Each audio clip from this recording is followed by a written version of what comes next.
Les enjeux, opportunités, acquis et perspectives du secteur agricole ont été au cœur des débats organisés pour marquer les 100 premiers jours de Mariama Siré Sylla à la tête du département de l'agriculture. Alors que la nature a doté la Guinée d'un potentiel agricole capable de soutenir le développement local, il est clair que toutes les conditions nécessaires pour exploiter ce potentiel ne sont pas encore réunies. Vous savez que la Guinée a un potentiel très important, naturel important. On a des terres arables de plus de 13,7 millions de terres arables dans le pays. On a aussi un potentiel hydrique important avec plus de 1300 cours d'eau dans le pays. On a également une pluviométrie abondante sur 6 à 9 mois l'année. C'est une bénédiction comparée à d'autres pays. On a aussi un climat favorable et terres fertiles. Cependant, notre agriculture reste toujours traditionnelle, donc familiale, donc pas assez productive. Donc ça, c'est un défi. Nous avons aussi un problème d'accès à des intrants en quantité et qualité suffisante. Nous avons des déficits au niveau de notre recherche agronomique. Nous avons également des défis à relever au niveau de l'accès aux équipements, à la mécanisation, grosso modo. La Chambre nationale de l'agriculture a salué les efforts déjà entrepris tout en exprimant ses attentes, particulièrement en matière législative. Il y a eu énormément de lois qui ont été adoptées par le CNT, notamment la loi portant orientation agricole, et que nous attendons les textes d'application de cette loi phare, parce qu'en réalité, en l'absence des textes d'application, les interprofessions aujourd'hui évoluent dans une cacophonie totale, sans tutelle, sans enregistrement, parce qu'en réalité, il n'y a rien qui est prévu sur les interprofessions, alors que c'est prévu, par exemple, dans les articles 200 et 201 de la loi d'orientation agricole. Ce qui est urgent aujourd'hui d'adopter ces textes d'application.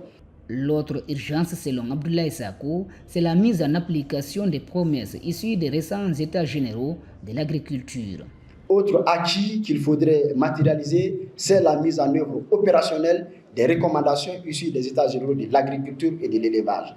Plusieurs réunions à la fois, alors qu'il y a des documents de base déjà qui posent les cadres, deviennent parfois de la répétition.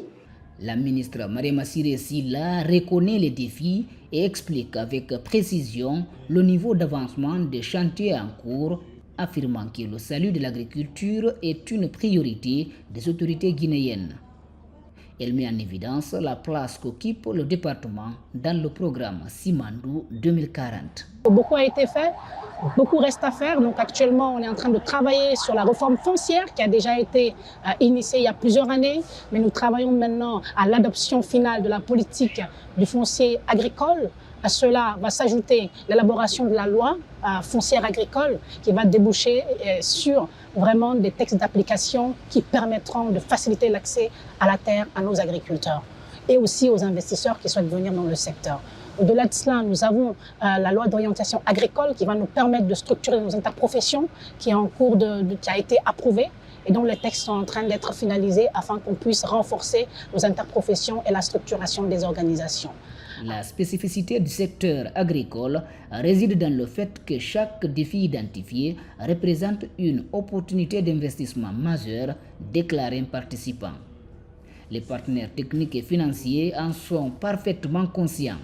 Le représentant pays du programme alimentaire mondial exprime son optimisme quant au potentiel de transformation du secteur. Ensemble, nous pouvons faire de l'agriculture et de l'élevage financier en Guinée un moteur de prospérité et de résilience.